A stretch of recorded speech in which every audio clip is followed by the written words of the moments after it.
Bonjour YouTube, comment ça va? Aujourd'hui, on va pas se prendre la tête, on va parler du futur et se faire rêver sur des concepts d'iPhone comme tu l'as vu dans le titre de la vidéo. Je me baladais il y a quelques jours sur internet, j'ai découvert des concepts de téléphone, d'iPhone qui pourraient sortir à la rentrée et je me suis dit dans ma tête, ça fait rêver ça, ce serait cool que ça sorte. Après j'ai réfléchi, je me suis dit qu'au final c'était peut-être que des concepts et que techniquement parlant c'était pas possible en soi d'en faire un vrai produit. Donc je me suis dit qu'on allait les analyser en vidéo pour voir si oui ou non c'est viable et que ça pourrait sortir. Et on va s'attaquer sur des iPhones des années précédentes et les iPhones qui pourraient sortir à la rentrée. Et d'ailleurs, si tu voudrais une vidéo sur d'autres concepts de produits tech en général, n'hésite pas à me le dire en commentaire parce que ça pourrait toujours se faire avec la rime en R. Mais avant de commencer cette vidéo, de rentrer dans ce détail des 5 concepts que j'ai décidé de choisir, j'ai envie de vous parler du futur via un autre produit. Typiquement, moi, le futur, c'est quoi? C'est la maison connectée et c'est se prendre pour Iron Man, Tony Stark et Jarvis, c'est-à-dire de commander toute sa maison comme ça, c'est le rêve. Et aujourd'hui, il y a 2-3 robots qui permettent de faire ça et principalement les robots aspirateurs. Et oui, c'est dingue. Et il y a une marque qui s'appelle Roborock qui a sorti un produit, un aspirateur robot qui s'appelle le T6 qui est assez dingue parce que premièrement, il est petit. Deuxièmement, il permet donc de faire l'aspirateur chez toi tout seul. Troisièmement, il peut laver ton sol. Quatrièmement, il fait pas extrêmement beaucoup de bruit. Et surtout, en fait, de par ses caméras et son laser intégré, il va pouvoir cartographier ta pièce hyper facilement. Et toi, sur le téléphone, sur l'application, puisque c'est lié, tu vas pouvoir dire là, je veux qu'il aille, là, je veux pas qu'il aille, je veux qu'il fasse le contour par là-bas et je veux qu'il fasse un angle droit par là. Et surtout que ce style de robot, il y a quelques années, ça pouvait exister à 1000 €. Et là, on est à 350 € et des poussières pour ce style de robot-là. J'ai appris que ça existait, ce style de robot, et j'ai surtout appris qu'un autre robot de la marque, beaucoup plus avancé, allait sortir, une sorte de concept en soi. C'est lié, tu comprends mieux pourquoi. Et j'aurais voulu savoir si tu étais intéressé qu'on en fasse une vidéo et qu'on teste tout ça. Du coup, je te laisse me dire ça en commentaire. Alors, on le sait tous, on va entrer dans le vif du sujet dès le départ. L'année 2019, c'est quoi donc? C'est les smartphones pliables. Huawei s'y a mis avec le Mate X, Samsung s'y est mis avec le Fold, même si en soi il y a eu quelques déboires qui font qu'il est plus trop disponible à la vente alors qu'il n'a même pas encore été. Et il y a quand même un designer qui a décidé de faire un concept d'un iPhone 10 pliable, iPhone 10 Fold. Et en soi, c'est concrètement ce qu'on pourrait rêver d'un iPhone pliable, même si quand on le voit, ça fait rêver puisqu'on a un énorme écran face à l'avant, on a un écran quasiment sans bordure à l'intérieur qui reprend les angles arrondis, on a la petite caméra en bulle en haut à gauche, bref, c'est un concept qui fait rêver et encore plus avec cette petite vidéo animée qui franchement qui me fait kiffer. Et également quand on est en partie comme ça avec clavier et écran, c'est peut-être un des futurs concepts de la tablette. T'imagines demain tu as un iPad hyper grand, tu le plies quasiment en deux, un peu à la Surface Book, tu sais, qui avait cette charnière et qui était ultra stylée. Tu le plies en deux et tu peux avoir ton clavier et ton écran. Alors certes, c'est hyper ric-rac comme ça, mais je trouve le concept hyper cool. Mais par contre, c'est sûr que techniquement parlant, en soi, c'est pas trop possible. Pourquoi? Parce que premièrement, l'écran en façade avant qui est ultra long comme ça, c'est inutilisable. On a vu avec l'iPhone 5, à l'époque, Tim Cook disait que son pouce allait de là à là, il prenait toute la surface. Aujourd'hui, on a des écrans beaucoup plus grands, 6,5 pouces et parfois même beaucoup plus. À une main, c'est inutilisable même pour un format aussi long. On l'a vu, le Fold a fait le choix de mettre un écran petit parce que finalement, les specs, l'envergure faisait que c'était pas possible. Là, quand on voit ça, certes, c'est beau, ça fait rêver, mais c'est pas non plus possible. Niveau prix, je tablerais sur du 2500 minimum 8 Go de stockage. Après, ça n'engage que moi. Maintenant, on va passer à l'iPhone 7. Il y a un concept, un designer qui avait en 2015, attention, fait un concept sur l'iPhone, donc l'iPhone 7 qui était sorti en 2016. On va se remettre un peu dans l'ambiance de l'époque. En 2014, Apple a annoncé l'Apple Watch, l'iPhone 6, l'iPhone 6S.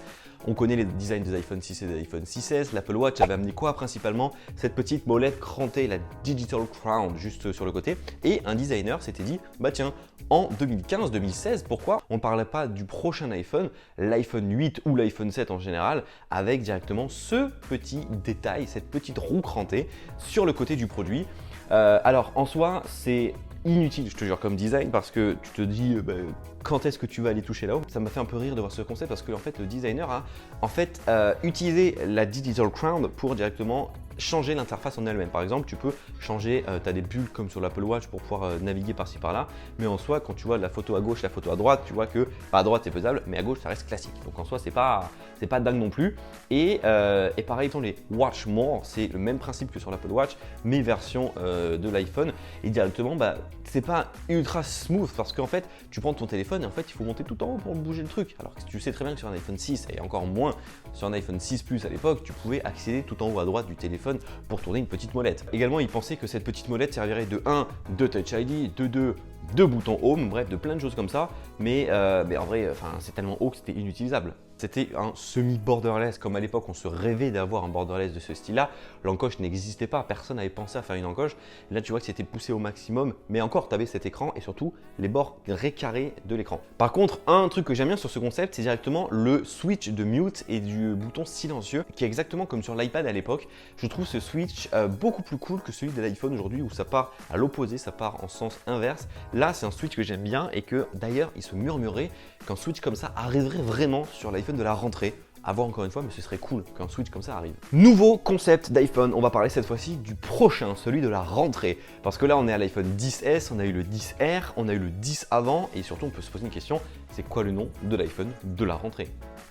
iPhone 10 2, iPhone 10 2019, iPhone 11, bref, on n'en sait rien. Là, cette personne l'a appelé iPhone 11, nouveau concept. D'ailleurs, je vous mets le lien des vidéos en description si vous voulez en voir un peu plus. On a un iPhone donc avec toujours une encoche mais beaucoup plus petite, un design à l'iPad Pro, c'est-à-dire les bords hyper plats, arrondis, un peu mix entre l'iPad Pro et l'iPhone 5, 5S, un port USB-C. En soi, moi je trouve hyper joli ce petit design de l'iPhone. Pareil, le switch sur le côté, on voit qu'il change. Et on a surtout ce nouveau module caméra sur l'arrière qui, cette fois-ci, a 3 objectifs photo. Et surtout, il se murmurait que ça arrive comme ça dans un bloc rectangulaire. Et le seul un peu inconnu, c'est de savoir comment vont être dispatchées les caméras. Et ces 3 capteurs photo seraient là pour un capteur classique, un ultra grand angle et le zoom x2 ou x5, ce serait cool quand même de changer de zoom parce que là ça fait quand même pas mal de temps qu'on est en x2. Donc en soi ce concept il est hyper viable, hyper intéressant et il peut exister pour le coup ce concept et moi franchement je trouve joli. Autre concept, cette fois-ci on va s'attaquer à l'iPhone Edition. Souvenez-vous on est en 2017, juste avant l'annonce de l'iPhone 10 premier du nom, les rumeurs disaient iPhone Edition ou iPhone 10. Donc il y a certaines personnes qui avaient fait des concepts sur un iPhone Edition. Et par exemple, c'est celui-ci. Déjà, on voit un premier design qui se rapproche beaucoup de l'iPhone 10 en lui-même, avec ses côtés hyper arrondis en acier inoxydable, ce dos en verre, cet avant en verre. On voit quand même un arrière qui est totalement différent de par l'appareil photo qui ressemble vraiment à la disposition de l'iPhone 7 Plus à l'époque, surtout qui ne sort pas. Il nous proposait à l'époque un Touch ID sous l'écran et surtout un truc entièrement borderless. Par contre, si tu regardes bien, il y a un petit poinçon à l'intérieur de l'écran qui est tout simplement la caméra. Ça, c'est vraiment quelque chose qui a été fait quelques années plus tard. C'est un concept qui date de 2017 et en 2019, les premiers smartphones avec un petit trou dans l'écran sont apparus. Donc en soi, les concepts, à chaque fois, il y a toujours des petites idées par-ci par-là qui sont reprises et qui sont vraiment mises dans la vraie vie. Donc là, dans ce concept-là, qu'est-ce qui a été repris? L'écran arrondi sur les côtés, qui est aujourd'hui un classique, un standard sur tous les smartphones. La petite bulle en soi dans l'écran qui te permet d'avoir l'appareil photo. Mais pour le reste, il faudra repasser. Et enfin, dernier concept, sinon on en passerait la journée. Franchement, je kiffe faire cette vidéo et je pense vraiment que j'en ferai d'autres parce que j'ai adoré. Dis-le moi en commentaire. On va parler de l'iPhone 10.2, un iPhone qui reprendrait les codes un peu de l'iPhone de première génération, mais cette fois-ci avec, attention, un slider. Et oui, un slider, c'est la mode depuis quelques semaines et quelques mois sur certains smartphones. On avait d'ailleurs pu en tester, lien juste là. Et surtout, voilà, cette inspiration de l'iPhone de première génération et ces 4 capteurs photo. Je suis désolé, le designer qui a fait ça, mais comment tu peux me mettre 4 capteurs photo dans un si petit capteur de la taille d'un seul capteur photo? Faut suivre. Ça, c'est un truc complètement impossible à faire. Donc là, il nous propose d'avoir un capteur d'empreinte digitale sous le logo de la pomme. Ça fait des années qu'un concept comme ça est proposé. Bon, affaire à suivre. Qui dit pas de caméra en façade dès le premier abord? Pas de Face ID, parce que je me vois mal slider mon téléphone pour le déverrouiller. Quand je vois ce smartphone, il ressemble beaucoup pour moi au Xiaomi Mi Mix 3, qui est le smartphone slider de Xiaomi. Et je vois vraiment mal Apple faire ça. iPhone 10.2, est-ce que vous pensez que ça pourrait être un délire? Peut-être 10.2S à la fin, 10.2, ça sonne bien, enfin je sais pas. Encore une fois, c'est une question que je me pose. Quel est le nom de ce foutu iPhone de la rentrée? Ça fait un peu rêver de pas avoir d'encoche et de faire un slider chez Apple. Perso, ça me fait pas triper. Donc voilà, en gros, c'est quelques concepts. J'ai des milliers d'autres qui existent, mais j'ai essayé de choisir un peu les meilleurs de tout ça. Je vais te laisser aller à ton clavier et me dire en commentaire plein de trucs. Premièrement, est-ce que tu veux qu'on fasse d'autres vidéos comme ça sur des concepts iPhone ou tout autre produit? Deuxièmement, est-ce que tu veux qu'on teste en vidéo un robot aspirateur du futur un peu concept? Troisièmement, quel est le nom pour toi du prochain iPhone de la rentrée? Et quatrièmement, quel est le concept qui t'a le plus plu dans la vidéo? Je te mets une liste, à toi de voir à laquelle tu veux répondre, libre à toi de le faire parce qu'en soi je pense que dans les commentaires tu n'es pas limité à une seule phrase. Bref, gros pouce bleu dans la barre des pouces bleus si tu as apprécié cette vidéo, n'hésite pas à t'abonner si c'est toujours pas fait pour voir d'autres vidéos et quant à nous on se retrouve très bientôt. Allez, la bise.